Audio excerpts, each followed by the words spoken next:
So the section of the book where I was sort of had the most kind of creative license, or allowed myself to have the most creative license, is that section where I sort of found myself wanting to write in a way that kind of imagined the lives of the Maroons of Mauritius, the fugitive slaves who'd left the plantation and kind of forged lives for themselves in the mountains on their own terms. And I think the reason why that kind of arose, and it did really arise organically, is because I was doing the research for the kind of history thread that kind of permeates throughout the book, and found that I was just capturing little glimmers of the lives that were led outside of the plantations, and a lot of the ways in which I could see those glimmers was the ways in which these fugitives had interacted with the law, with punishment effectively. And so these were like court documents where you could see that there were acts of resistance, and acts of rebellion, and often like recruiting plant allies in those acts of rebellion. And like I've just found that so captivating, and yet I couldn't find my way to any kind of fuller narrative, fuller stories of all of these ancestors, these radical people whose lineage I was trying to understand myself as part of and weave myself into, because becoming a grower as somebody with enslavement in their ancestry at least for me, it's been a process of reclamation, and a big part of that was understanding that we existed before we were forcibly migrated and oppressed.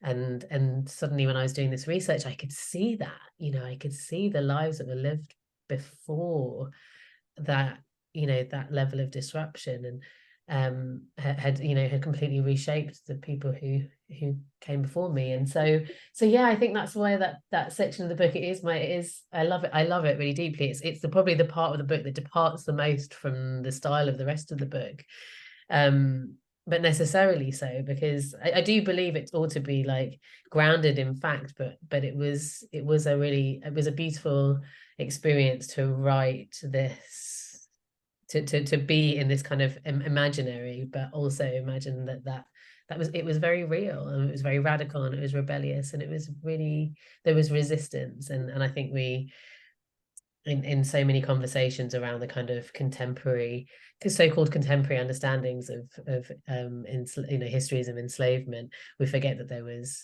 or not we, but people forget that there was rebellion from the very moment it began. And I think that those kinds of stories can do the good work of showing that there is a blueprint for resistance, there's a blueprint for rebellion. We just need to go and find it.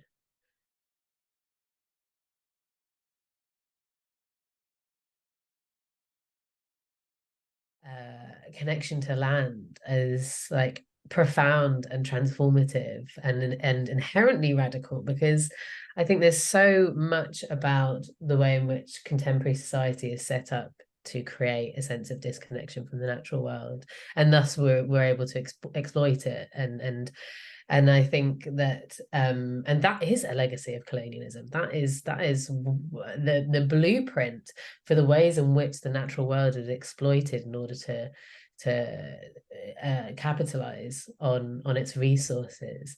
That was expanded under colonialism. It was experimented and then expanded on, and has been the foundation upon which society is built. And we are dealing with the repercussions of that now in the climate crisis, the biodiversity crisis, and all the ways in which we are out of relationship with the natural world is what is exacerbating these multitudes of crises, not just the ones that we can absolutely categorically see in the kind of weather systems and the declining numbers of insects, and but also kind of socially. Like, I think that foundationally our connection to the natural world is something that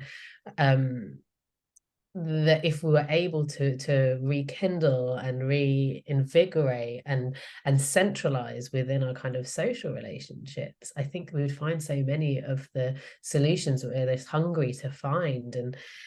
And so, yeah, for me personally, it has been nothing short of transformative. I was somebody who was deeply disconnected from the natural world growing up, and would, had I not found my way back to what I believe is my birthright, it was what I was supposed to do.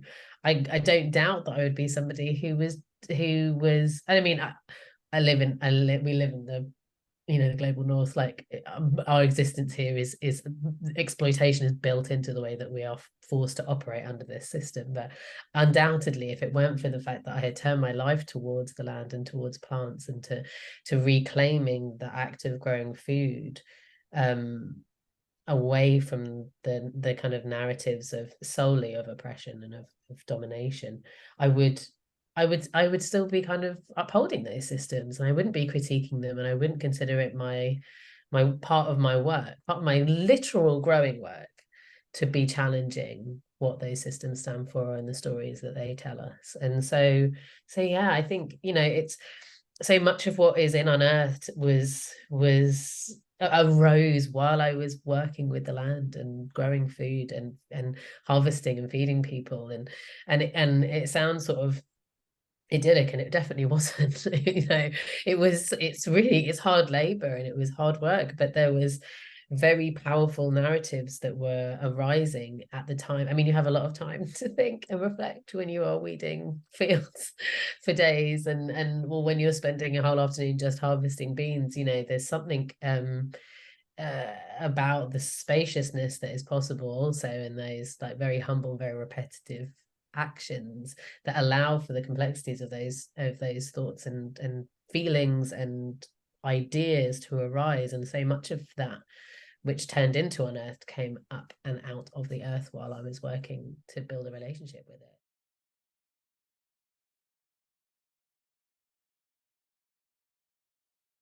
it. There are lots of ways of incorporating food growing into your life, whether you make it your work or whether you don't. And I think that's what's really important, is a lot of what I do alongside kind of growing food to feed people, and writing also, and speaking about growing food, and all of the ways in which it is entangled in our lives and our histories, and is to encourage people to grow and to show them how. And so I a lot of my work is about just trying to get people to give it a try. And I do really believe that growing food, even in the most modest of ways, truly is like a portal. It's a prism through which we can understand our relationship to the way in which food comes to our plates, and the way in which we're related to one another, the way we're related to the more than human world, and all of the ways in which we're intertwined. And I really believe that a plate of food, especially if it features a little something that you grew yourself, is a way of understanding, like, yeah, the way that we are interdependent. And if that isn't in itself political and radicalizing, I just don't know what is. And I think that it's such a humble thing to do. It's such an important thing to do. We rely on it to exist. And so participating in that process and coming to understand what it really takes to feed us all is incredibly powerful. And yeah, you don't necessarily have to be a full-time food grower in order to experience that level of understanding and that revelation. And yeah, and hopefully, I just think it's a really beautiful thing to do as well. It's a really powerful thing to do. It's delicious ultimately. Like, I love plants grown for their beauty, but there's nothing quite like the, like, closing of that loop of growing something that you have nurtured and then eating it. It's like a beautiful, beautiful thing. And yeah, and I think it's radicalizing, and I think it needs to be. And like, there's not a lot of people who grow food who aren't in themselves political also, because it's linked to land use and power and privilege. The systems that nourish us are inherently connected to the ways in which power operates. And so there's no way that you would participate in this tiny little thing and it not open your mind in other ways.